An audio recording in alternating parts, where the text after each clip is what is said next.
Right Samadhi and insight in Sayadaw U Candima. Sayadaw U Sandima, S teaching. Pain and Samadhi. Practicing Dhamma is to free from the suffering of death. Practicing Kamathana is focusing the mind, and you can do it anywhere. Pain aches, numbness arises by sitting long. It needs to understand the nature of the practice. Do the teachers give you painful feelings, dukkha vedanas? Or the khandha to you? The yogis must be able to investigate what the Dhamma can do. Practicing with the meditation objects of rising and falling of the abdomen, the vibrations on the head, etc. The mind focusing at these places moves to the dukkha vedanas, when dukkha vedanas appear.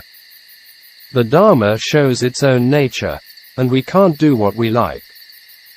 For example, from the top of the head the mind moves to the predominant or more noticeable object of dukkha vedanas. These are not created by you or the teachers. We have to solve this problem. What we have to know is the paramatta aramana, ultimate objects itself have no dukkha, sukha, and no delusion. Dukkha, sukha and delusion, dosa, lobha and moha, are related to the wrong view of I and me which do not exist in mind and form. This is in the sense of paramattha dhammas, ultimate reality without concepts. The contemplative mind on the mind, and form is stuck at dukkha vedana. How could the mind contemplate the paramatta mind and form? We have to contemplate is mind and form. Instead it encounters with lobha, dosa minds, abhijja, domanassa. Before, the practice yogis were immersed in lobha, dosa, and moha kilesas. When dukkha vedanas arise they go, and associate or consort with these dhammas. You can't send the mind to no kilesas of paramatta objects yet.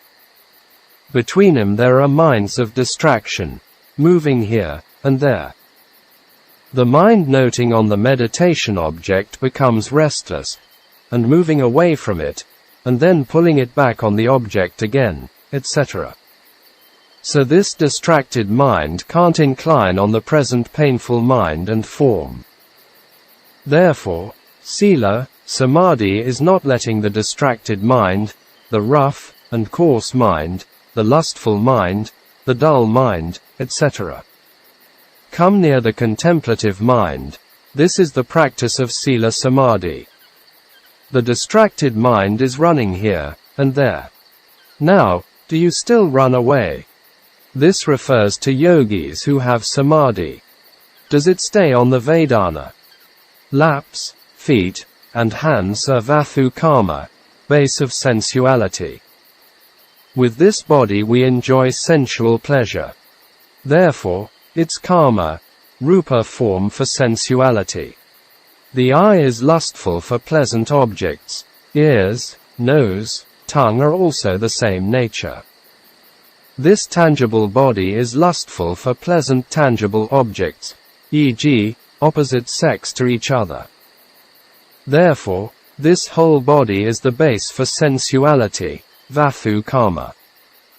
When vathu karma becomes painful and aching, man, woman, laypeople, monk, and nun, etc. are different only in concepts, but they are the same in pain when the four great elements are disturbed or changed. Do they desire to become better? This is also of the same for everyone. At this place, all meditations are the same. Don't want to experience pain is dosa, domanassa, aversion, distress. Conditioning the body to become better is lobha, desire. You want to lift and change the body. Wanting to become something is clinging the body as my body, which is wrong view, ditthi. Not knowing about the mental factor of feeling, vedana, is moha, delusion. That I am feeling vedana is the wrong view. Not knowing the changes of paramatta form is moha, don't want to feel it is dosa. Want to condition it is lobha. In this place lobha is abhijja, desire, don't want to feel is domanassa, distress, uncertain about it is moha. These 3 points are pulling on the mind, and making it impossible to contemplate. Therefore, yogis try to free themselves from these 3 abhijja, domanassa, and moha is practicing Dhamma. In the beginning, kamathana are different, but they are at the same situation with disturbance of the 4 great elements. The habitual tendency of a worldling is doing things with one's own thinking, and no reflection on causes and effects, so it's pathujana, worldling. The pursuit of sensual happiness in sensual pleasures, hino gamo pothajaniko anario, which is low, vulgar, the way of worldlings, ignoble, etc. This is the practice of worldlings, i.e., hedonism. Now it brings the earth to the brink of destruction. Beware. Oh, human beings, you are digging your own grave. In towns and villages, people called themselves Buddhists, Muslims and Christians, but when dukkha vedanas arise wanting to change and adjust them.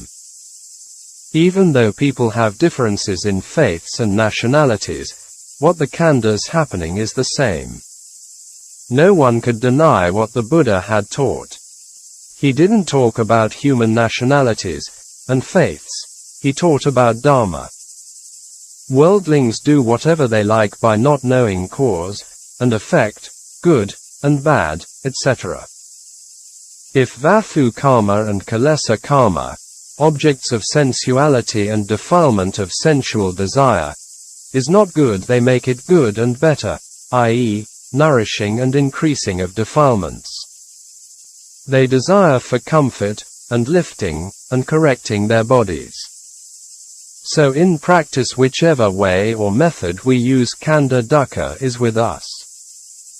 Khandha will be disturbed, oppressed by change, then the mind will incline toward the place, the nature of rupa, form, physical body is to be deformed, disturbed, oppressed, broken, etc. Rupa equals rapati equals deformed, afflicted, etc. With no reflection on cause and effect, the worldling will react according to their habitual tendency. They will correct it for comfort. The desire for comfort is abhijja, unbearable to pain is dosa. Not knowing the nature of mind and form is moha. They meet abhijja, domanassa and moha in the same situation. Therefore, meditation is a way to free the mind that is under the control of these defilements by removing them. This is the first thing you have to do. Do I have the method and system? Meditation objects and the focal points are different, but when the khandha elements are disturbed, the mind goes to focus at oppressed places are the same. The mind has to leave the Vedana, and must stay with the original object. This was in the textbook, Suttas. You shouldn't pay attention to Vedana. Vedana vikhamhitava Vedana amanashikara equals suppress and not pay attention to feeling. Do you not suffer by paying attention to pain, aches and numbness? Does the text ask you to correct your body or not pay attention to Vedana?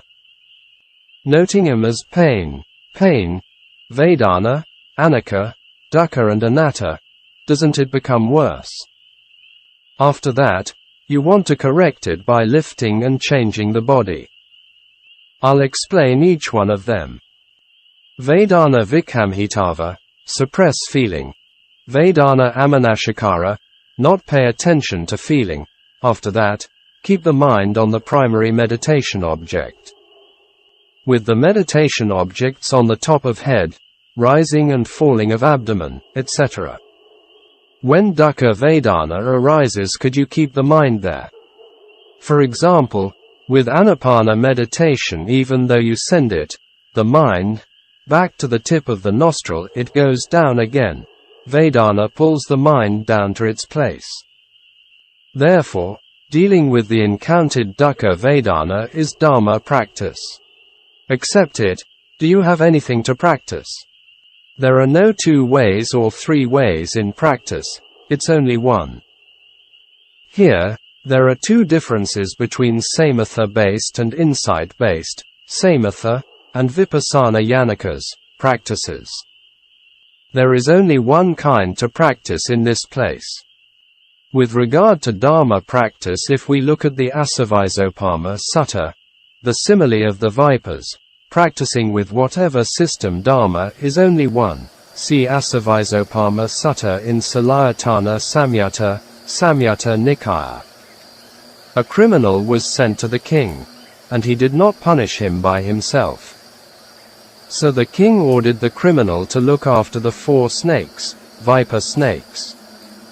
Therefore, the criminal looked after and fed him every day. He was happy with the snakes. But a friend of his, wanting him to survive, said, if bitten by one of the snakes, the body would become stiff and tight like a piece of wood. If bitten by another one, the body would become swollen and putrid. Bitten by another, the body would become black like a charcoal. And if bitten by the last one, the body would fall apart into pieces. What the criminal should do was leave them behind, and run away for his life. As he was running away, the 4 snakes chased him from behind. He was running with all of his strength that they could not follow him to some distance. Here the 4 viper snakes refer to the 4 great elements of the body. This was not safe yet. There were 5 executioners chasing to kill him. This refers to the 5 khandhas, aggregates. So he had to continue to run for his life, freed from them and resting at a place. And then the intimate companion, a murderer, came, and chasing him again, and he continued to run for his life, and then arriving to an empty village with 6 houses. The intimate friend is delight, and lust, Nandaraga. The empty village with 6 houses is 6 internal sense bases. There were 6 village attacking dacoits who came to the village, and attacked the villages. He went into these houses for foods and drinks, and found it empty. In the sutta, it did not mention how many houses and dacoits were there. 6 dacoits refer to 6 external sense bases. He heard the dacoits would soon come to the village, so he continued to run free from them. In front of him, he encountered a river, but there was no boat to cross over to the other side. This side refers to dukkha, and the other side nibbana. So he collected grass, twigs, branches, and foliage, and bound them together into a raft. Raft refers to the vehicle of noble eightfold path. There were no oars, so he had to use his hands and feet as oars crossing the river, and arrived at the other shore. The raft should be not very wide or longer, so that he could lie with his stomach on it, and use his hands and feet like swimming. This is the process of the practice. The Buddha taught the way of a practice and how to practice successively. Number 1. The yogis have to encounter the 4 vipers. Could you be able to practice without running away from them? Did the Buddha mention what kind of system and person should be followed? In the beginning, yogis are bitten by the 4 snakes, and become painful, aching, and numb.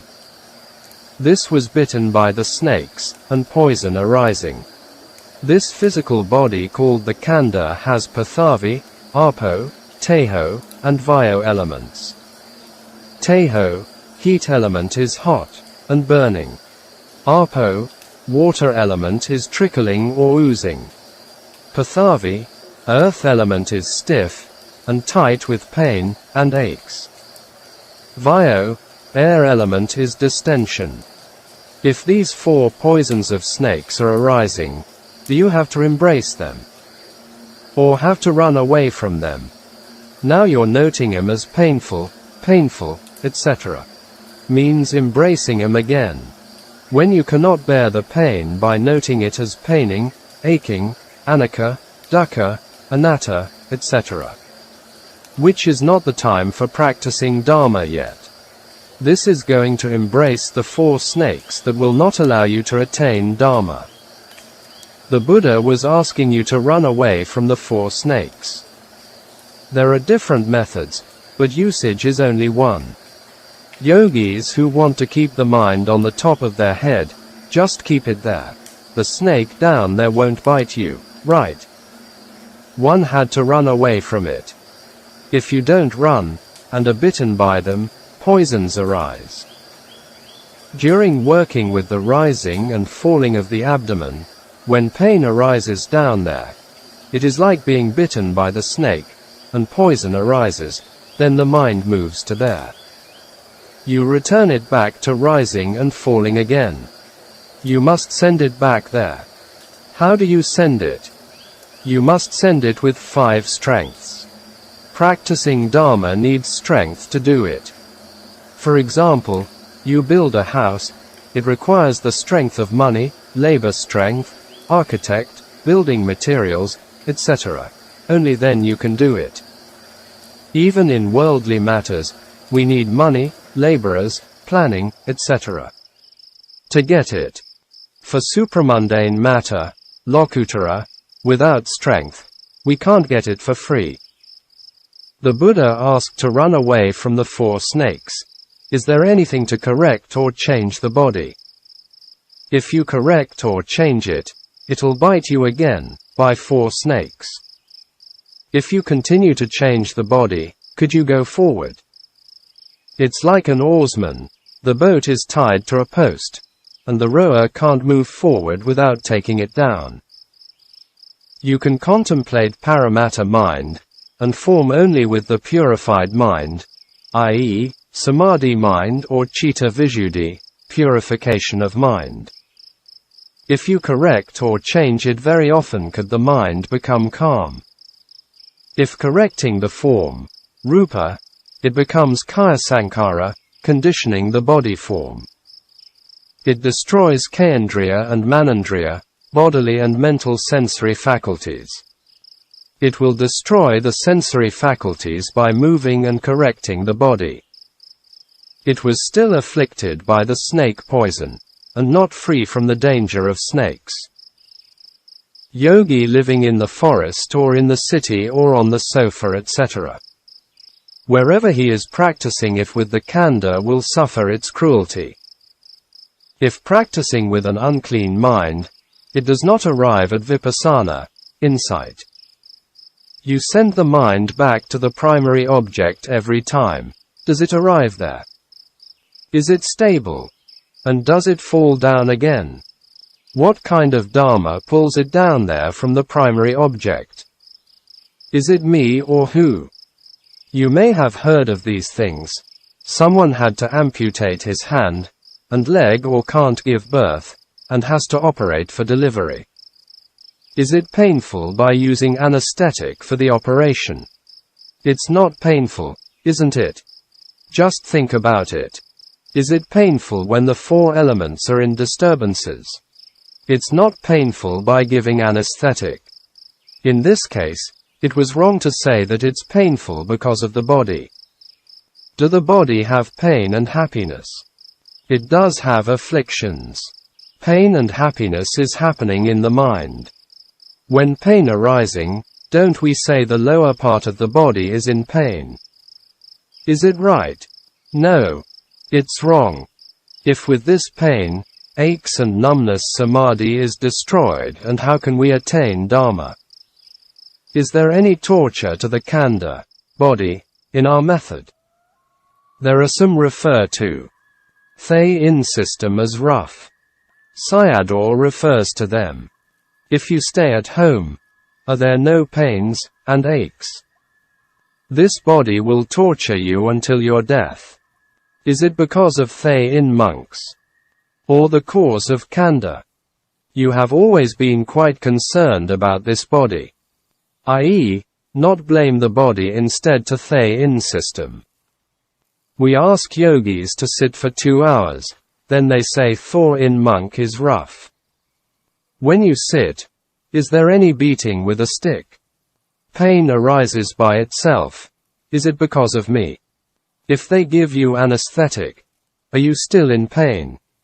Pain arises in the mind, and if you accuse the body, will it be true? When the body disturbed or afflicted, if the mind suffers and keep it at the tip of the nostril, does it stay where you keep it? Other methods also in the same way. What is pulling it down and not letting it there? You have to think about it. In practicing Dharma, don't do it blindly. Is it possible there is no cause to pull it down? You pull it up there, at the nostril, and the other pulls it down, at the pain. So there are two phenomena that arise here. In this way, the nature of the practice appears to us. It's not possible to practice randomly. The teacher also can't teach people his ideas. Between the pulling up force and the pulling down force, the mind follows behind the stronger force. Saddha, faith or conviction makes one decide that with this meditation system and following the teaching and practice, one can get rid of the dying Dharma. Could you be free from it, i.e., death, if you follow in accordance with the pulling down Dharma? You have to keep it up with the 5 strengths, i.e., with spiritual faculties. With this teacher and system, I'll practice to attain it. Strength of conviction, saddha. You have to put great strength in the primary meditation, e.g., anapana, strength of effort, viriya. i.e., not let the mind move away from the object and keep it there. Every time the breath going in and going out touching the nostril have to know them. Strength of mindfulness, sati. For the strength of concentration, samadhi, keeping the mind at one's own place, let it concentrate strongly there. Only these strengths are great. It'll stay at the place where you want it to be. Otherwise, it'll pull down by the pain there. Practicing Dharma has to be at full strength here. If you take it as painful, aching, and rough, do you have any strength? Do you have any strength if you are giving up? For example, in the abdominal ascent and descent practice, if there is no power, does the mind go back there? The meditation is not wrong, but one has no strength. This conclusion is right because there is evidence regarding dealing with pain in the Mahasi system. In Lower Burma, there is a town called New Don in Morn State. Tav Ku Meditation Center is there. Tav Ku is a small village, and Tav Ku Sayadaw was quite well known for his patience and endurance dealing with pains and aches with Mahasi system. Some of his senior disciples also could follow in his footsteps. In this center, they encourage yogis to sit for long hours. Teachers themselves had long sitting experiences. One has no power so that it becomes impossible to obtain it, i.e., the power of samadhi. One cannot send the mind back to the main object, and the correction becomes wrong. Moving the body and lifting the body is temporary happiness, i.e., free from pain. Could you attain nibbana with temporary happiness? This is defiled happiness. Temporary happiness is the happiness of the worldlings. This creates a lot of problems and sufferings in today's world. Do you agree with the body and mind? Or follow the desire? Craving, tanha is there if you want to move and make corrections. Don't want to feel, experience, is aversion, dosa. I want to adjust the body is wrong view, ditthi. Not knowing the mind and body is delusion, moha. Correcting and lifting the body becomes the behavior of defilements, kilesa. Therefore, I tell you not to adjust or correct the body. Do you not encounter difficulty by not allowing you to correct it? Don't make merit for a corpse who dies with fear by sweating. If the carcass is fed to a dog, i.e. a wild dog, it will still fill its stomach. If I make merit for it, it becomes busy. At last, only the monks get the offerings. The dead person gets nothing. Some people die by sweating out of fear, that is with the process of unwholesome mind, and therefore will reach the destination of suffering, mostly hell. This being can't get any merits made by others. We can't take Sayadaw's view as face value. It's only for this dead person.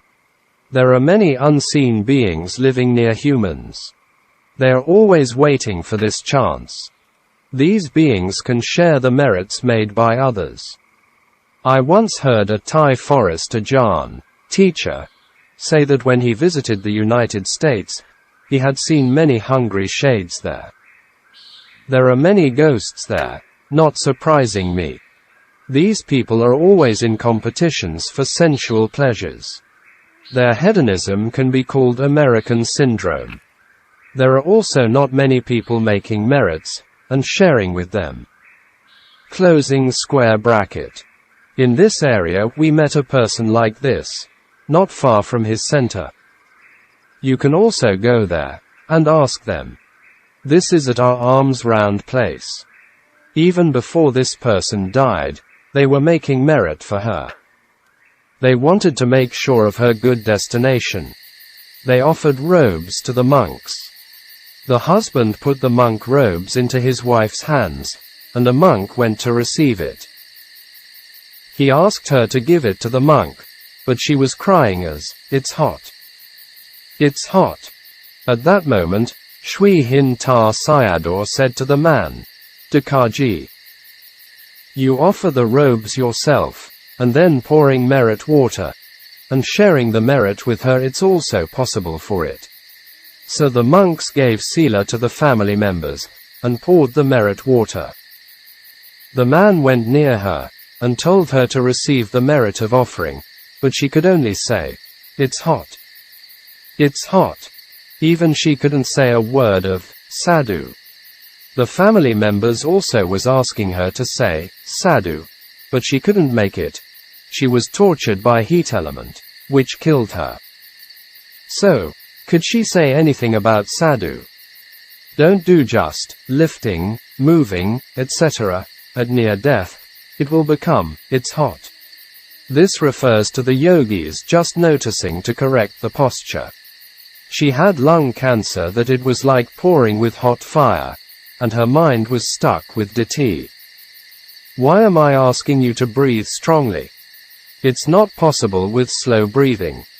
If with slow breathing, the mind moves to Vedana. You can try it out. In making an effort with the 5 strengths, if you keep the mind on the top of the head with strong Vedana, strong pain, it's difficult to put effort. If with great effort it's possible, Thay Ingu Sayadaw was a very good example. He had the perfections of endurance, khanti, persistence, virya, and determination, adhitthana. If you use the rising and falling of the abdomen for 1 hour time, it is a bit easy. For 2 hours it becomes difficult. Meditation systems are not wrong. With anapana using 1 kilo of strength, and for rising and falling have to use 5 times of strength. Sayadaw using the Burmese weight.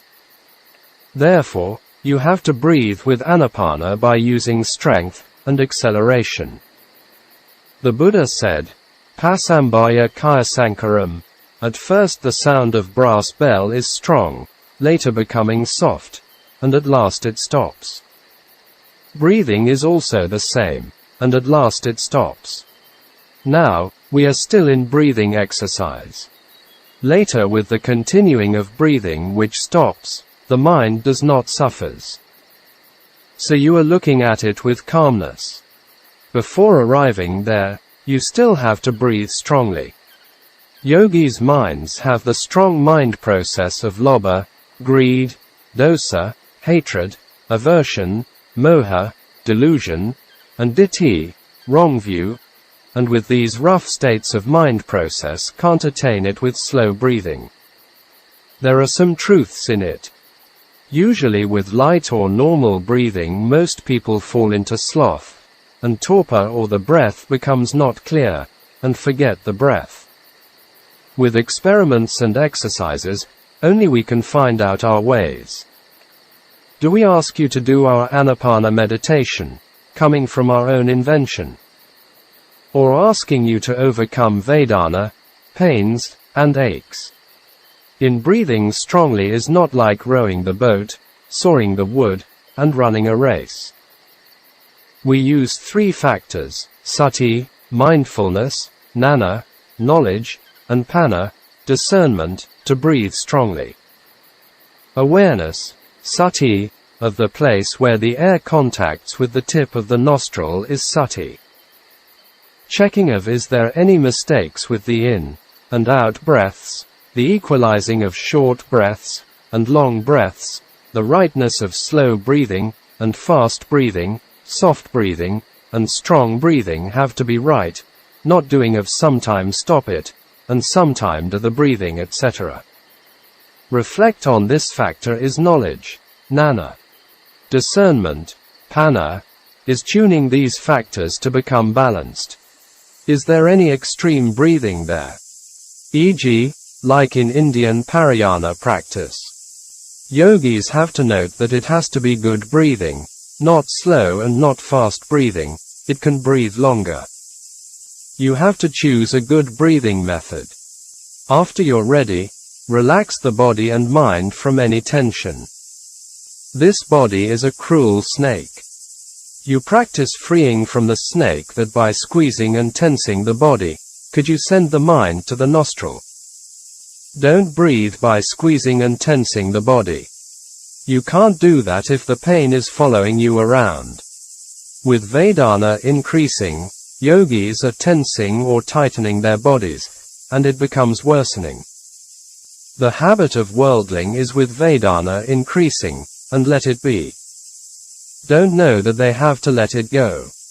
It means yogis are resisting the pain, and it makes it worse. The right way is non-resistance. Don't control and tense the mind. If happening like this, gnana, has to know it. Don't tense the mind, instead releasing or relaxing it. Previously calm and smooth, as Vedana increases, the mind becomes tense and fearful. Don't do it, i.e., tightening the muscle of the body. At that time, breathing becomes random by doing it, by tensing the body. And then not know the in and out breaths, short and long breaths, etc. This is vinipata bhaya, i.e., falling down randomly like fruits and leaves. It is even worse than that at dying. If Vedana is arising, don't let it be this way.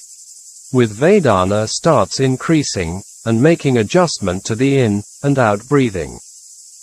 Yogis must breathe in a way not affecting the acceleration of preceding and following breathing, and also tune the rate of acceleration so as not to destroy it. The slow and fast breathing, soft and strong breathing have to be right. With the increase of Vedana, some yogis stop breathing and not breathe anymore. It can't solve the problem by stopping it. So, don't stop the breathing. You practice the primary object regularly with its long and short, slow and fast and strong and soft breathing. One of the caused dharmas will pull the mind down to Vedana. The pulling down element, i.e., mind dharma, is arising, and don't be in fear, and continue to contemplate the primary object without wavering, i.e., not let the mind move. You continue to breathe regularly at the chest. Here he made a short demonstration with the breathing. Without breathing roughly, i.e., with force, with lobha and dosa, and continuously with one's own short and long breathing, slow and fast breathing, and soft, and strong breathing, the mind will follow you. If Vedana is increasing, could it be possible to react with fear? Even with fear, you have to stay with this body. Fear or not fear, you have to die with this body. Are you free from it? So, don't go and associate with it. You know about its great danger. Lower yourself to gain something for this body. Busy oneself for a livelihood in rain and sunshine with less sleep is also for this body. At near death, it kills itself. Even though we feed and look after this physical body, does it bring happiness to you? Why should we continue to follow the body which does not bring benefits to us? However, you feed and look after the body, decorate it with gold, silver, jewels and perfumes, it will still be cruel to you. Does it reduce its cruelty to you? It doesn't give you any benefit, so let it go. You discard the body, which will kill you to death. So you have to send the mind with the 5 strengths to the primary object of the air at the nostril. It's very important we should reflect very often about the khandha dukkha with the 4 meanings of dukkha sakha in our daily experiences, i.e., oppressive, burning with fire of defilements, conditioned dukkha, and disturbances, affliction, change. We should not follow behind the khandha process, the Dhamma process with desire for achievement, then do it quickly and fear of pain. No one will die here and don't be afraid of it, i.e., to the increasing of pain and aches. We are doing exercises so that we can actually handle the body when it kills us. Preparing for death, so to speak. Don't move or correct the body out of fear of the short arising Vedana, pain. You must win in pulling the mind to the object of contemplation. If you practice with 5 strengths on winning it, the mind will follow you. If you are not doing what the teacher has asked you, and instead, making friends with Vedana by following the comfortable way, you will have no benefits and result. However, Vedana is increasing, let it go by itself, like a stranger, prato. The mind will not incline toward Vedana, pain, if you pull the mind or keep the mind with the 5 strengths at the primary object, mula kamathana. In this way there is no suffering, and you are free from the pain, not affected by suffering. Dharma practice is dealing with this problem, i.e., how to overcome pain, and attain strong samadhi. Some reflections on samadhi. One of Ajahn Mun's senior disciples, Ajahn Lee Dharmadaro, gave an analogy with sila, samadhi, panna in a talk. Dharma practice is like building a bridge across a river. We can divide the bridge into 3 sections. This side, the middle, and the other side. This side is like sila, the middle is samadhi, and the other side is panna or vipassana. When working with the bridge, the most difficult part is the middle. There are profound and useful dharma in this analogy. No sila, you can't get close to samadhi, and without samadhi, you can't penetrate the true nature of phenomena and see nibbana. Therefore, the Buddha emphasized the importance of samadhi practice. The commentary mentioned 2 ways of insight practice, i.e., samatha-based wet insight, and non-samatha-based dry insight. It does not mean no samadhi. It develops in different ways. The commentary gave an analogy for these 2 practices.